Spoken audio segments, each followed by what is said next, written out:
Good morning. Assalamu alaikum, children. How are you all, dear? Welcome back to our online class. Yes, today is 21st January 2021, Thursday. We'll start our new lesson in 10th class. The lesson's name is Nation and Diversity, Part 1.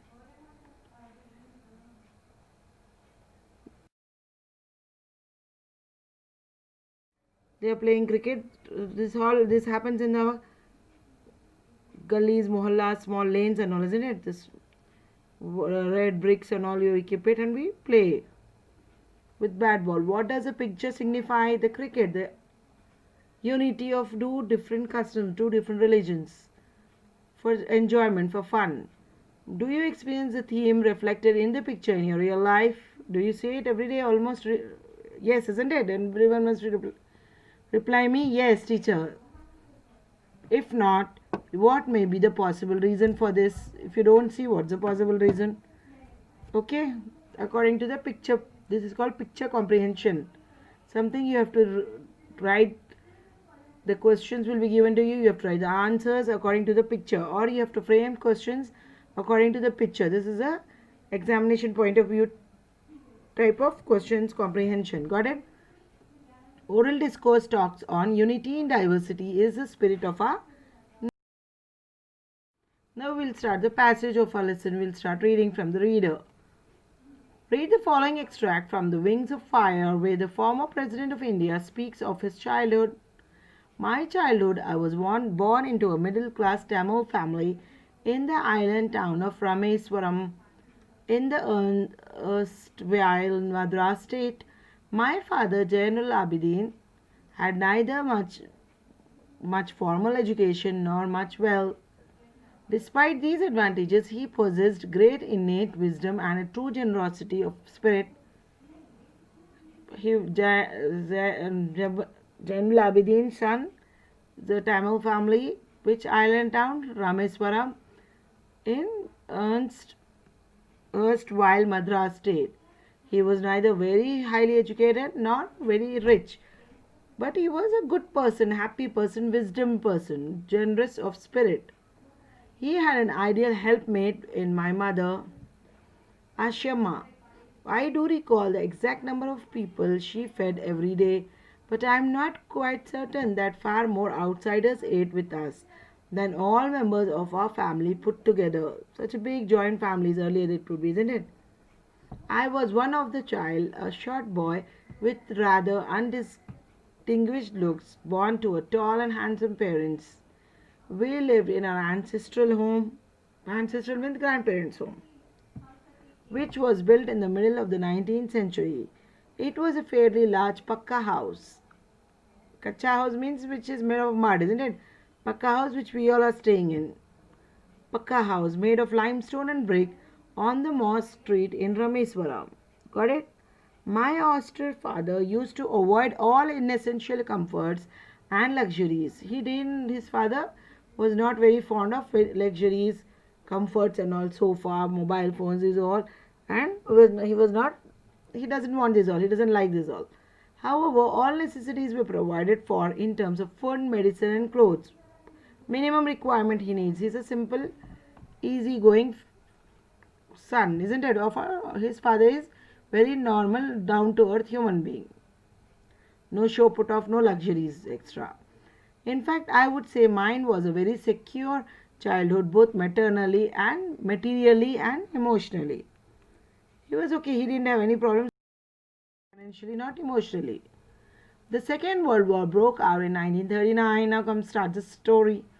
When I was 8 years old, he was hardly 8.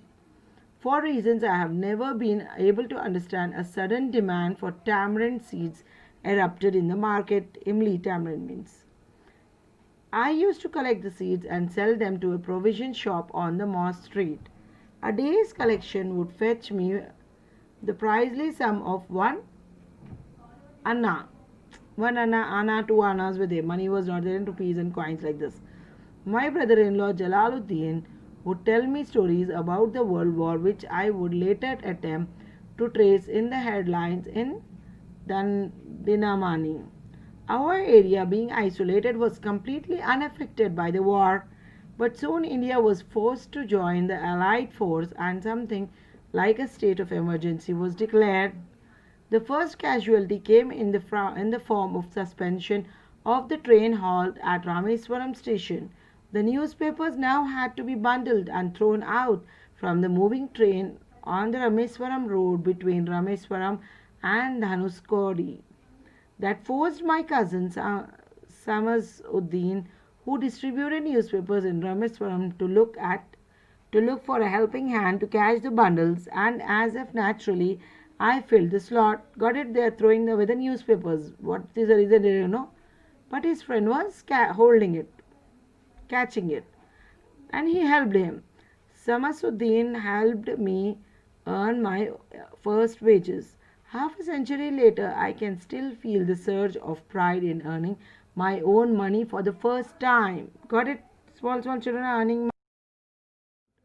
Every child is born with some inherited characteristics, isn't it? Genetically, from forefathers to fathers, fathers to you all get it inherited, it is naturally into a special socio-economic and emotional environment and trained in certain ways by figures of authority. I inherited honesty and self-discipline from my father, from my mother. I inherited faith in goodness and deep kindness, and so did my three brothers and a sister.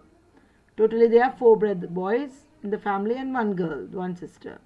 I had three close friends in my childhood: Ramanatha Sastri, Aravindan, and Siva Prakasan. All these boys were from Orthodox Hindu Brahmin families.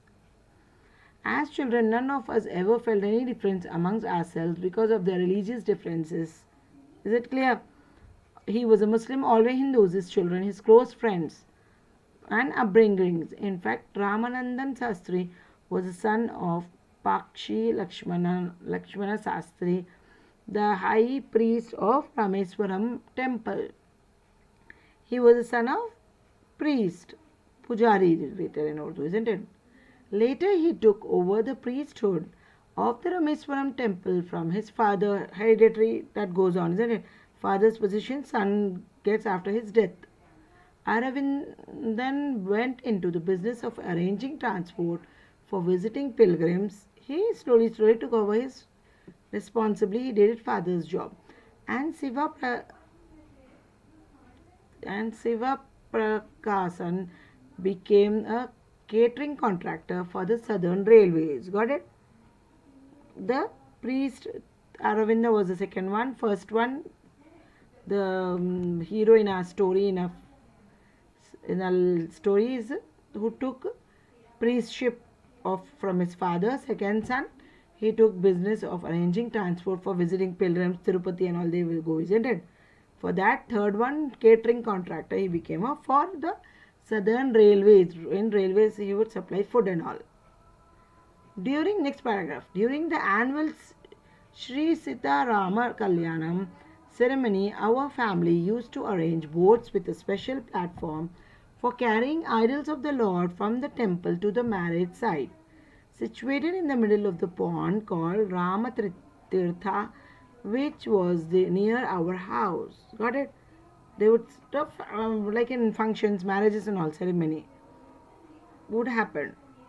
Events from the Ramayana and from the life of Prophet were the bedtime stories my mother and grandmother would tell the children in our family. When you are sleeping, stories would be nowadays they are no one is telling stories, isn't it? At bedtime, stories would be told by mothers, maternal grandmother and paternal grandmother, dadi, nani, so that the children of the family should understand some moral values they should get from them. When they are sleeping, they'll listen to it calmly and a little of it they'll understand and grasp it. One day, when I was in 5th standard of Rameswaram Elementary School, a new teacher came to our class.